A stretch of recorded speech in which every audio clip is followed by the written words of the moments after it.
Assalamualaikum warahmatullahi wabarakatuh. Perkenalkan, nama saya Ulfa Nazaria Arifin dari Universitas Nusantara PGRI Kediri. Tujuan saya membuat video ini yaitu untuk memenuhi tugas dari acara seminar nasional yang telah saya ikuti kemarin. Saya sebelumnya izin Kak, saya membuat rangkuman dari materi yang saya pahami kemarin. Jadi saya izin untuk membaca ya.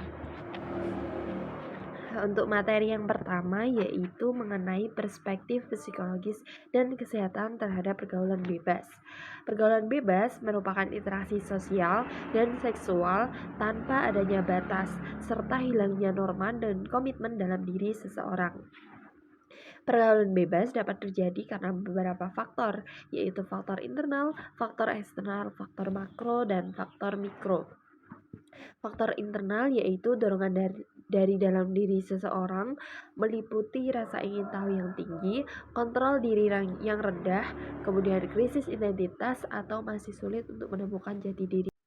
Faktor eksternal yaitu dorongan dari keluarga, kemudian teman sebaya, media di era digital, kesenjangan ekonomi, serta lemahnya penegakan hukum.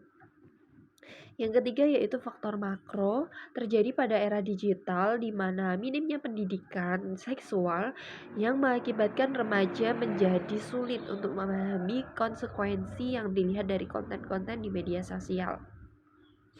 Yang keempat yaitu mengenai faktor mikro. Faktor mikro yaitu ketika rumah bukan lagi menjadi tempat untuk berlindung, seperti kurangnya pengawasan dari orang tua atau perhatian yang minim dari orang tua.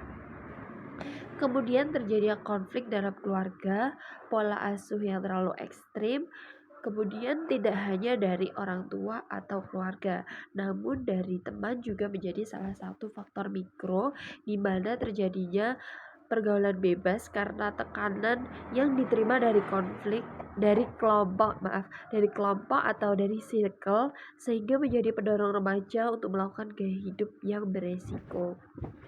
Kemudian yang kedua yaitu tentang resiko pergaulan bebas terhadap kesehatan fisik dan psikologis.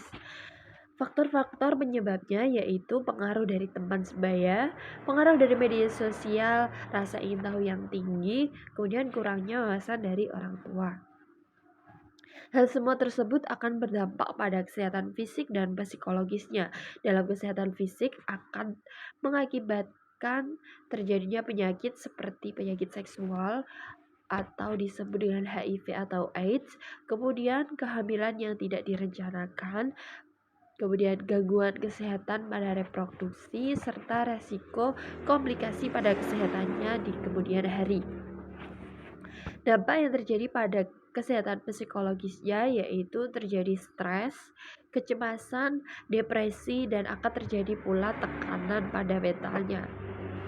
Hal semua tersebut dapat dicegah dengan cara memilih teman untuk bergaul, kemudian berani untuk menolak ajakan yang bersifat negatif dari pertemanannya, mengikuti kegiatan-kegiatan yang positif, serta memiliki tujuan hidup atau memiliki target ke depannya. Kemudian dengan cara menyibukkan diri juga bisa dari kegiatan yang positif, yaitu kegiatan kerohanian atau keagamaan. Materi yang ketiga yaitu tentang psychological perspective on promiscuity. Promiscuity yaitu hubungan seksual dengan beberapa pasangan tanpa adanya komitmen jangka panjang. Kemudian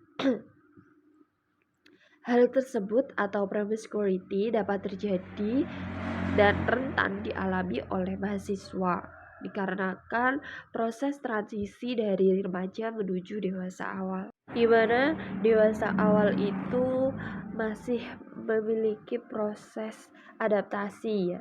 Kemudian kebebasan dalam dirinya itu lebih besar, namun kontrol dalam diri itu masih kurang.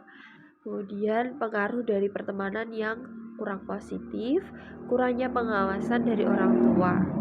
Dampak psikologis dari promiscuity yaitu muncul kecemasan, stres, kemudian penurunan harga diri, relasi juga menjadi tidak baik. Cara mencegahnya yaitu dengan cara meningkatkan self awareness atau kesadaran diri, kemudian belajar mengontrol emosi, kemudian sering melakukan komunikasi dengan orang tua, serta memilih lingkungan pergaulan yang baik-baik. Itu saja dari saya, kurang lebihnya saya mohon maaf.